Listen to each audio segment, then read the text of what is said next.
PIB, c'est le produit intérieur brut. Donc, produit, ça veut dire que ce sont des biens et des services qui sont échangés sur des marchés avec un prix.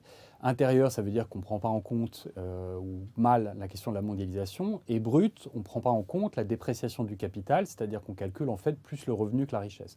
Une fois qu'on a cette définition du produit intérieur brut, on comprend que le produit intérieur brut ne mesure rien des questions écologiques. Ça ne mesure pas la qualité des écosystèmes, ça ne mesure pas le dérèglement du climat, ça ne mesure pas la destruction de la biodiversité. Et donc ça veut dire une chose très simple, qui est que vous pouvez augmenter votre PIB, votre croissance de façon extrêmement forte et même à l'infini. Et en fait, vous ne verrez jamais la dégradation de la biosphère, vous ne verrez jamais la destruction des écosystèmes, vous ne verrez jamais la disparition des espèces. Et donc, si vous essayez de faire une transition écologique en vous appuyant sur cet indicateur, forcément, vous allez être complètement perdu. Et donc, c'est vraiment une boussole qui indique le sud. C'est-à-dire, on est dans un siècle où on a besoin de voir toutes ces choses et de les mesurer pour les atténuer, pour pouvoir engager des vraies politiques, des vrais changements d'attitude et de comportement pour préserver la biosphère au lieu de continuer à la détruire, tout simplement parce qu'elle est la garante du bien-être humain. Et au lieu de ça, on est concentré sur un indicateur qui ne nous dit absolument rien de ce qui nous intéresse. Donc voilà, c'est tout simplement pour ça. À la limite, l'Australie brûlerait intégralement, elle augmenterait sa croissance et son PIB. C'est-à-dire que comme on ne mesurerait pas la perte des écosystèmes, mais qu'on mesurait en revanche les efforts qui seraient nécessaires pour essayer de restaurer ce qui a été perdu, ça augmenterait la croissance économique. Voilà à quel point c'est absurde et voilà à quel point c'est un mauvais guide pour la transition écologique. Alors, c'est une illusion parce que ça donne l'illusion de la richesse et bien souvent, en fait, ça détruit cette richesse. On en a un exemple tout à fait frappant avec les États-Unis. Les États-Unis, c'est évidemment la plus grande économie de la planète, le pays riche qui a fait le plus de croissance en 2019 et c'est un pays dans lequel la vraie richesse humaine est en train d'être détruite. Et elle est en partie du fait de la poursuite complètement folle de la croissance économique. C'est-à-dire que, par exemple, Donald Trump dit on va augmenter la croissance économique, donc on va pour ça augmenter les inégalités. On va faire des transferts massifs fiscaux des pauvres vers les riches. Donc c'est la redistribution, mais à l'envers, des pauvres vers les riches. Ça fait augmenter le PIB, ça fait augmenter la croissance. De même, on va baisser massivement les impôts sur les sociétés, ça fait augmenter la croissance. On va donner des avantages massifs à la finance, ça fait augmenter la croissance et le PIB. Et dans le même temps, l'espérance de vie recule, et elle recule notamment parce que le système de santé est profondément inefficace, parce que largement privatisé. Dans le même temps, les écosystèmes sont de plus en plus fragiles. Il y a des millions de gens qui sont exposés au risque d'inondation, de submersion, de sécheresse, de changement climatique.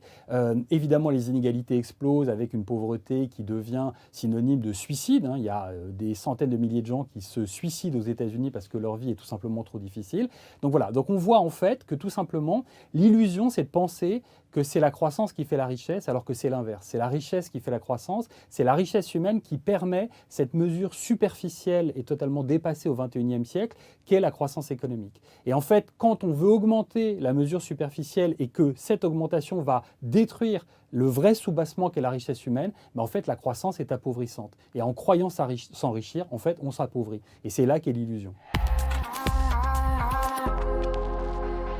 Alors, il y a plein de raisons. Il y a probablement une raison qui est une raison idéologique et une raison qui est aussi peut-être une raison, on va dire, d'estime de soi ou de narcissisme.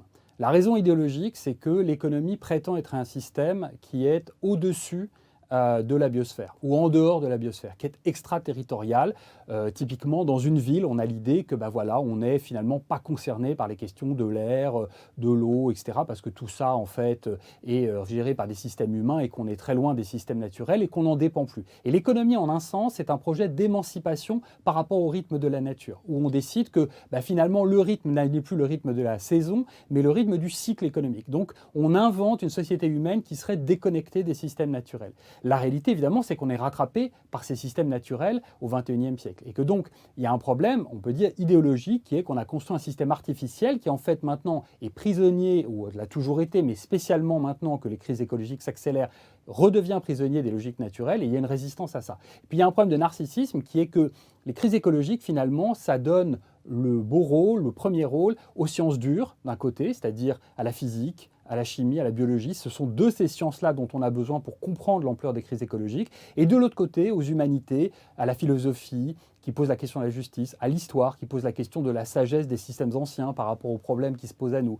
Et que l'économie, finalement, ne trouve pas sa place là-dedans. Et donc, la place que l'économie dominante s'est trouvée, c'est une espèce de fuite en avant. C'est-à-dire l'idée que pour résoudre les crises écologiques, il va falloir plus de croissance économique, que pour résoudre la question de la biodiversité, il va falloir plus d'impérialisme économique en monétarisant les ressources naturelles, etc. Et donc, autrement dit, des remèdes qui, en fait, aggravent les crises écologiques. Donc, il y a un énorme problème de l'économie du XXIe siècle qui ignore la question écologique au double sens de l'inculture et de l'indifférence. Voilà. Et ça, c'est un défi essentiel de la décennie 2020, de changer l'économie à la fois comme système de pensée et comme système social.